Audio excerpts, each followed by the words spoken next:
Okay, so last week, pinakita ko sa inyo yung standard equation ng parabola. Bale, ilan yun?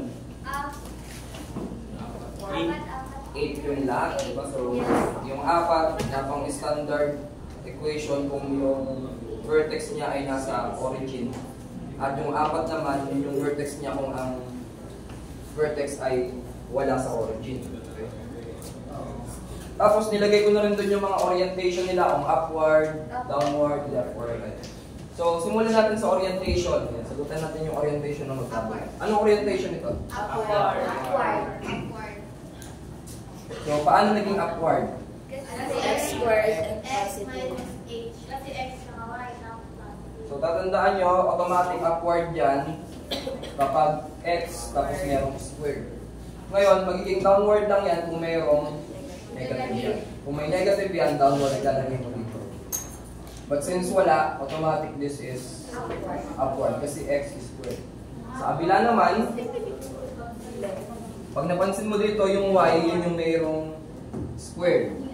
So kapag y ang naka-squared, pagpipilian mo lang is right or left. But since meron siyang negative dito sa latus rectum niya, so that is magiging left.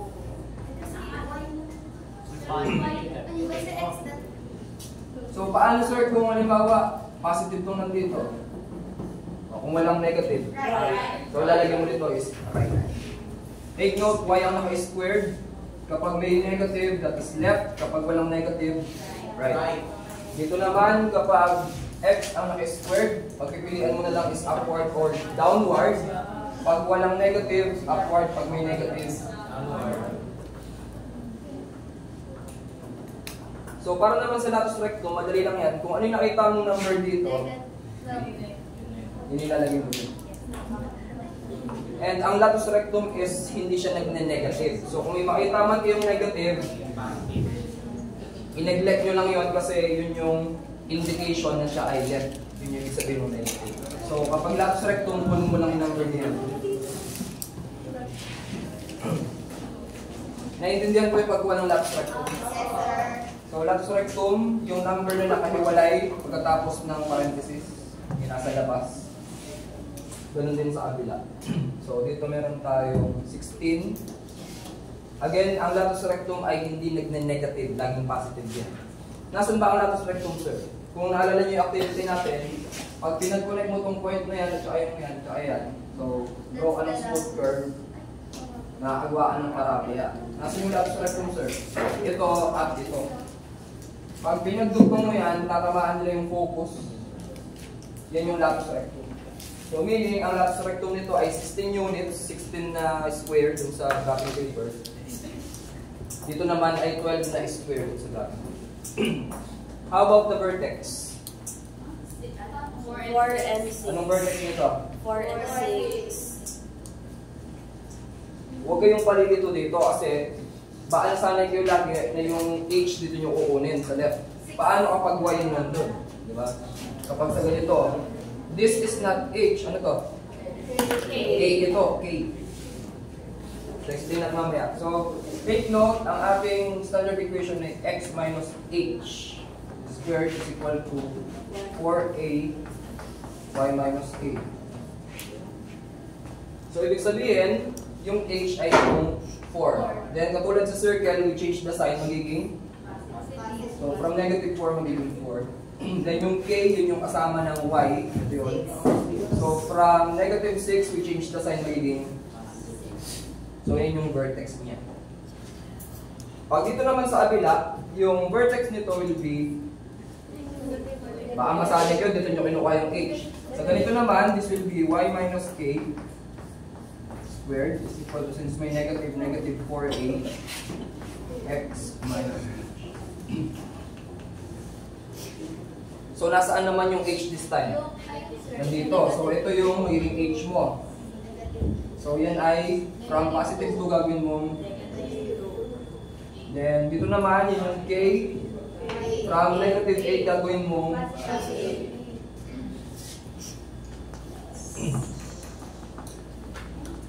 So, paano kunin yung a? Ano po?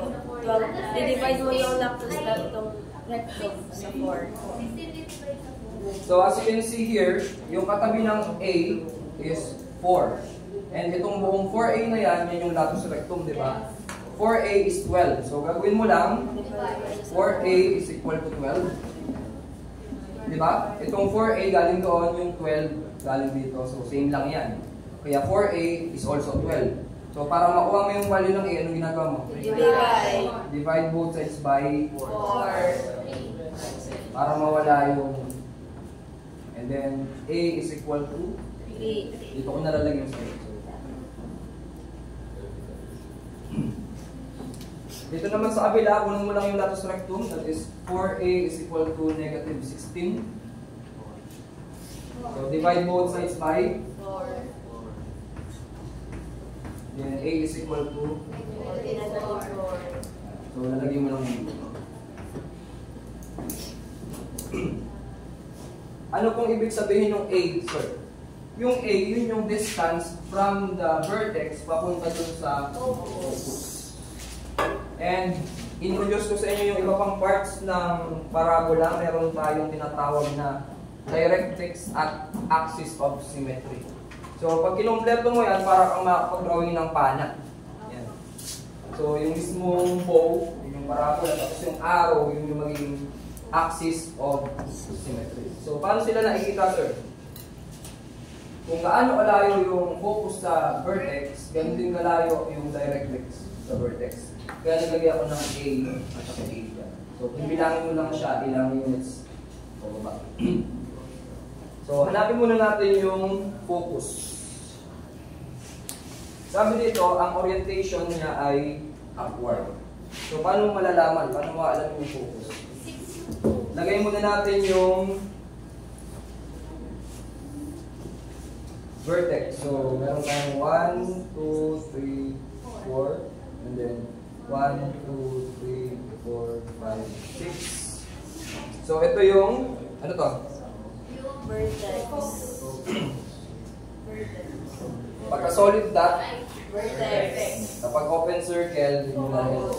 Ngayon, ang sabi, yung distance daw ay 3. And ang orientation ay upward. Para makuha mo yung focus, kailangan mo yung A at yung orientation. Ano ibig sabihin yan? 3 upward. Ibig sabihin, bilang ka raw ng 3 pataas and nandoon yung focus. Yun yung ibig sabihin ng 3 upward. Pantay ba? Then, i-identify mo na lang ano yung coordinates niyan.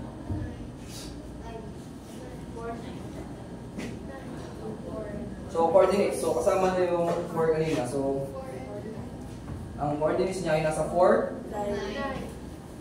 Ngayon, kung gusto nyo magkaroon ng konting shortcut, i-plus nyo lang yung 3 dun sa 6. Kung akong nakaka-boring sa inyo itong ganito, medyo mabusising paraan, yung 3, i-plus nyo dun sa 6. Kaya magiging 4, bring down mo lang, tapos 6 plus 3, 9. Kasi hindi naman gumalaw yung left and right, di ba? Ang ginawa niya lang, umakyat. So, hindi siya pupunta sa left, hindi siya pupunta sa right. Paakyat lang. Kaya yung 4, hindi siya magagalaw. 4 lang yun. And then yung 6, since umakyat ka ng 3 units, from 6, 7, 8, 9. Kaya 4, 9. So, nasan yung directrix? So, yung A natin ay 3, di ba? So, bibilang ka naman pababa. Kasi kung nasaan yung focus, nasa taas, yung directrix naman nasa baba. So, ilan yung A natin? 3. So, bilang ka lang ng 1, 2, 3. Sa directrix naman, ang idodrawin nyo is broken line.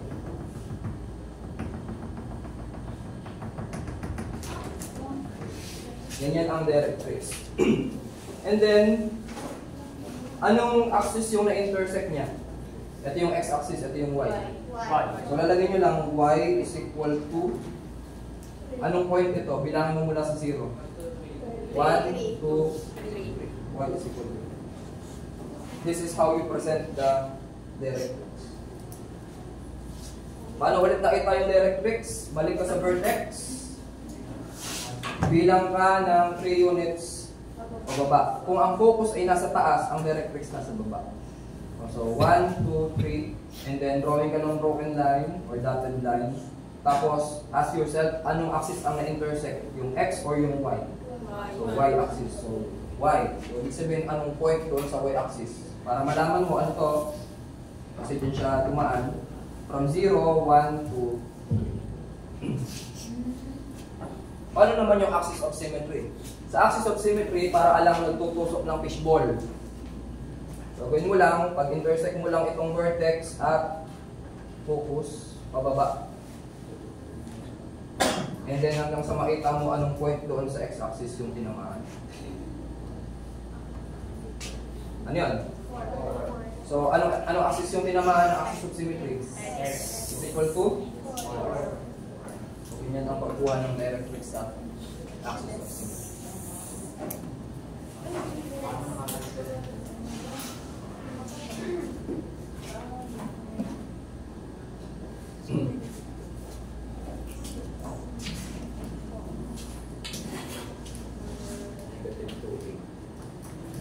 Bigyan ko kayo ng tips sa paggawa ng Cartesian plane kapag mga ganito. Titignan nyo yung mas malaking number, negative 2 or 8. Yung 8 are X or Y. So kung Y yan, ibig sabihin pataas. So gawin yung Cartesian plane pa ganito. Kasi pa-set ka eh. Ganun, para hindi na bibitin. Kasi magdadagdag ka pa. So, hanapin muna natin yung vertex, negative 2, 8. So, negative 1, negative 2, tapos 1, 2,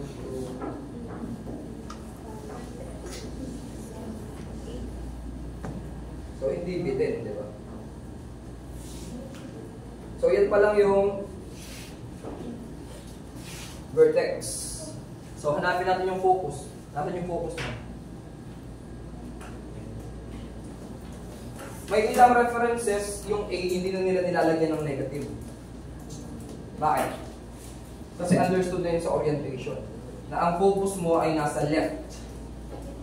Saan ba yung left? Dito doon. So, dito.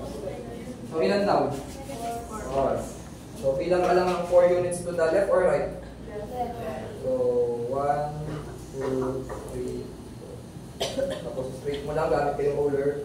Ibig sabihin, nandito yung focus mo. Anong coordinates niyan? Negative 6, 8. Negative 6, 8. So, dito naman, since hindi gumalaw, umakyat or bumaba ba siya? Hindi naman, di ba? Neither. So, hindi siya umakyat, hindi siya bumaba. Pumunta lang siya sa left. Kaya gagawin mo naman, yung negative 2, parang plus negative 4, nagiging negative 2. Kung hindi nyo na-trip na mag-graph pa, pero sa akin kasi, mas ine-encourage ko kayo na mag-graph para makita nyo. At the same time, hindi nyo nakakalimutan mag-graph. Nasundan ba naging negative 6, 8? Paano ulit yun? Hanapin yung vertex, negative 2. 0, negative 1, negative 2, tapos 8. 1, 2, 3, 4, 5, 6, 7, 8 doon sa point na yun. And then, ang 8, ibig sabihin distance from the vertex to the focus ay 4 units. Kaya mula dito, bilang pa ng 4 units. So, 1, 2, 3, ito na yung 4. So, ba't punta dito? Kasi ang orientation niya daw ay Left. and then lastly, tatanungin na lang kayo, ano yung coordinates niyan? So, trace mo lang. Negative 1, negative 2, negative 3, negative 4, negative 6. Tapos hindi naman siya umakyat, hindi naman siya bumaba. Nagpunta lang siya sa left, kaya maintained lang yung positive 8. So, negative 6, 8. Yan yung focus. O, sige, kayo naman mag-isip sa inyong directrix niya.